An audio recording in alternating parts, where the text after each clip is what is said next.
How do we go from, okay, I have this negative emotion, it's controlling my life, it's got me in this cycle of, I think about this emotion, which triggers a chemical reaction, which trains my body to feel that way, which makes it easier, more likely I will do it again, and so now I'm in this vicious cycle. And unconscious, and it's unconscious. Right, and you said, does your thinking create your environment, or does your environment create your thinking, which I thought was really, really interesting. So how do we then go from that, like mechanistically, to begin this visualization process of something that's empowering? It's me in a different state, it's my future self. Is it meditation? What does that look like? If you're not being defined by a vision of the future, then you're left with the old memories of the past, and you will be predictable in your life. And if you wake up in the morning and you're not being defined by a vision in the future, as you see the same people and you go to the same places and you do the exact same thing at the exact same time, it's no longer that your personality is creating your personal reality. Now your personal reality is affecting or creating your personality. Your environment is really controlling how you think and feel unconsciously, because every person, everything, every place, every experience has a neurological network in your brain. Every experience that you have with every person produces an emotion. So some people will use their boss to reaffirm their addiction to judgment. They'll use their enemy to reaffirm their addiction to hatred. They'll use their friends to reaffirm their addiction to suffering. So now they need the outer world to feel something. So to change then is to be greater than your environment, to be greater than the conditions in your world. And the environment is that seductive. So then why is meditation the tool? Well, let's sit down, let's close our eyes. Let's disconnect from your outer environment. So if you're seeing less things, there's less stimulation going to your brain. If you're playing soft music or you have earplugs in, less sensory information coming to your brain, so you're disconnecting from your environment. If you can sit your body down and tell it to stay like an animal, stay right here. I'm going to feed you when we're done. You can get up and check your emails. You can do all your texts. But right now, you're going to sit there and obey me.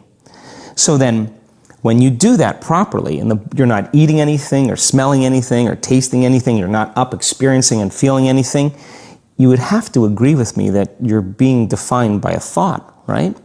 So when the body wants to go back to its emotional past, and you become aware that your attention is on that emotion, and where you place your attention is where you place your energy, you're siphoning your energy out of the present moment into the past, and you become aware of that, and you settle your body back down in the present moment, because it's saying, well, it's 8 o'clock, you normally get upset because you're in traffic around this time, and here you are sitting, and we're used to feeling anger, and you're off schedule.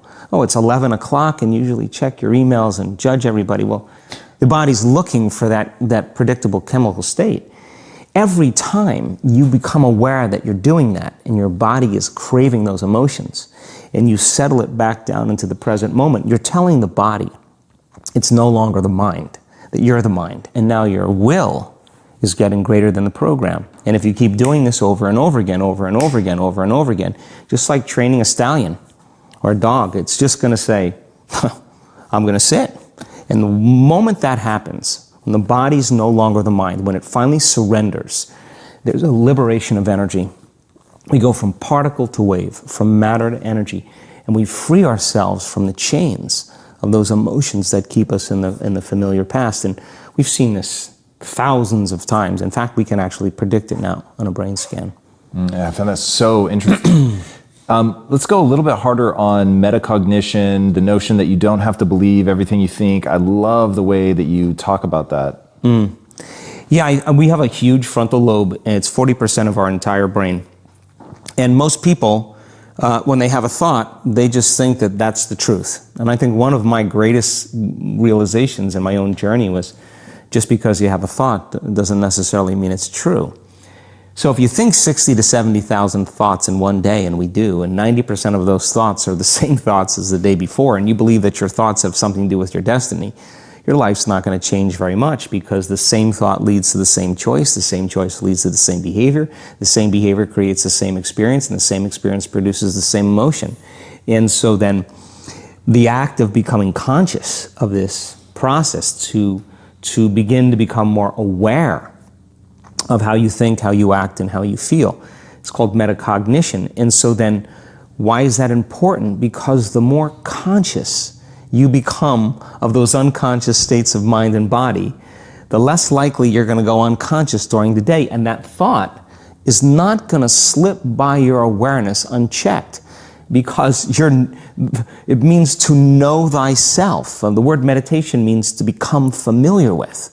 So as you become familiar with the thoughts, the behaviors, and the emotions of the old self, you're retiring that old self. As you fire and wire new thoughts and condition the body into a new emotional state, if you do that enough times, it'll begin to become familiar to you. So it's so important, just like a garden.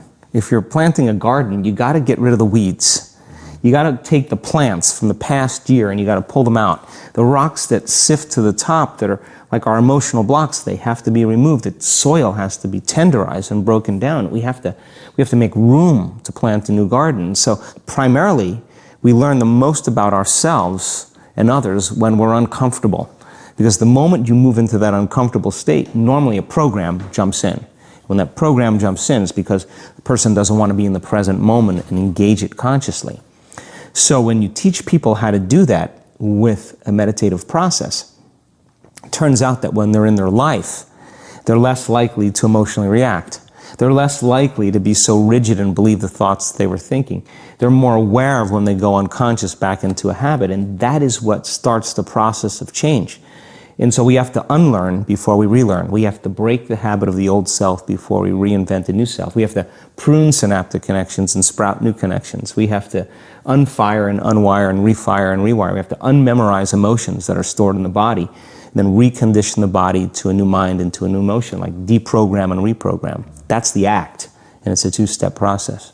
Yeah, I like the way that you call that out as an action. There was another thing that you said that I thought was really powerful about how insights themselves are essentially inert. They don't do anything.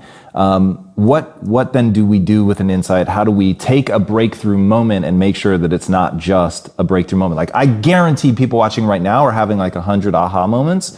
For sure, that was definitely the case for me as I was researching you. Would you like to have a property business that generates a 6-figure income? That's what my property portfolio pays me. And when you said that, I was like, and that's the danger, that you have the aha and then nothing. Yeah, and it is a danger, because then people will shrink back into mediocrity, and they'll use the insight to excuse them from taking a leap. They'll say, yeah, I have a chemical imbalance in my brain. Yeah, my father was really overbearing. He was a perfectionist. That's why I am the way I am. People, they come up with stuff to excuse themselves. The insight is actually giving them permission to stay limited. And it's an amazing idea, because they'll say to you that they really want to get over their anxiety. But let's take your ex-husband, let's put him in a straitjacket, let's duct tape him and shoot him to the moon. Now what? What are you going to do now? You still have to make those changes. And so when the person's enemy dies, or something shifts in their life, and that person's gone, they'll find another person to hate. This is just how we function as human beings. We just slide another reason to feel those emotions. So I think when people start to understand this, I think knowledge is power, but knowledge about yourself is self-empowerment.